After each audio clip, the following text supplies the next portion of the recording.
This is an interesting topic that I've recently stumbled across and had never previously considered, so I thought it warranted a video and, at the very least, a brief discussion about it. And that's the topic of disinfected mail or fumigated mail. So what exactly is this? Well, it's basically mail that has had some form of disinfection or fumigation applied to it during the time of plagues and epidemics, with the intention of preventing the spread of infectious diseases from infected areas. Now, some of the earliest forms of disinfection date back to the 1300s, when Italian ports introduced the perfuming of mail from Mediterranean countries, using sweet-smelling herbs and flowers to cleanse the paperwork. Different methods have been used over the years to disinfect mail, and I'll go through 4 of these that were enforced here in the UK by the Quarantine Act of 1710. And to illustrate this purpose, I've made a mock-up of 4 little envelopes here. So the first form of disinfection was to open the letter and expose the contents to the open air. Let's take our first guinea pig here and open it up.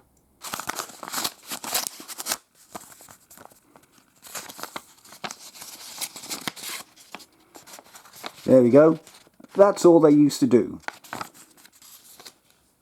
The second method was to scorch the letter over a brazier. Well, I'm not going to do that. You'll just have to use your imagination for that one. So basically, placing the letter over an open flame, but not so close that the envelope caught fire. Anyhow, the third method was to wash or douse the letter and envelope in vinegar. So let's quickly do that with this one here. I've got some white vinegar here, but that really is quite a strong smell.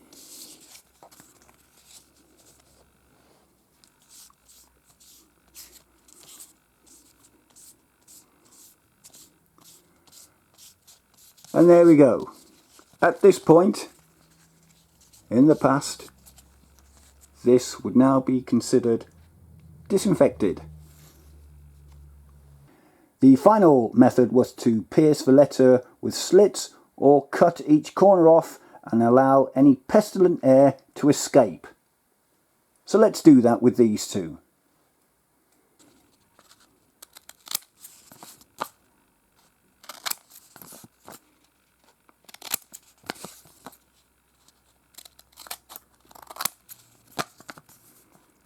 There we go.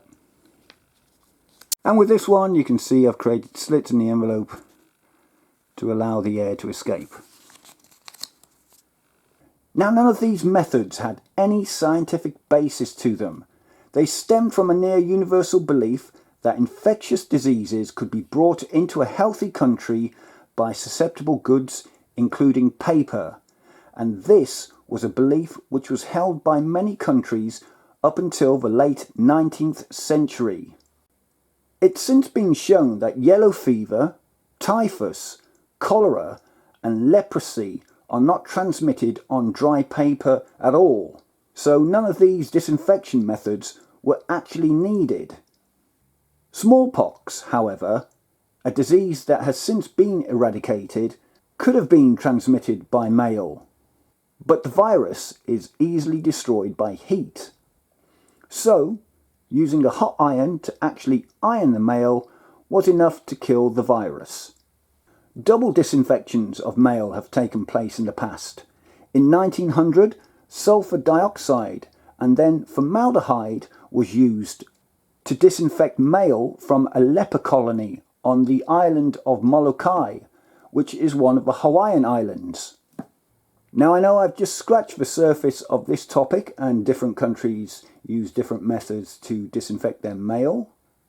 Some would slit open the letters, whereas other countries would puncture 6 small circular holes into the cover, and then the mail would be placed into sealed containers before fumigation took place.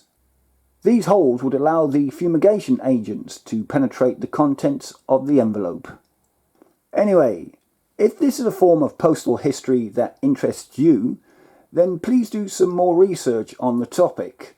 Not only are there covers that you can collect showing the cut corners and the puncture marks, but there are numerous postal marks that you can also collect, which show if a letter has been disinfected or fumigated. I'm not an expert in this particular field of postal history, so if I have some of the information wrong, then I apologise in advance of reading your comments. If you, however, do have more information to shed on this topic, then please add it in the comment section below. Alright, that's it for this one. If you've enjoyed this video, then please subscribe to the channel for more content like this. Give the video a big thumbs up and turn on that notification bell.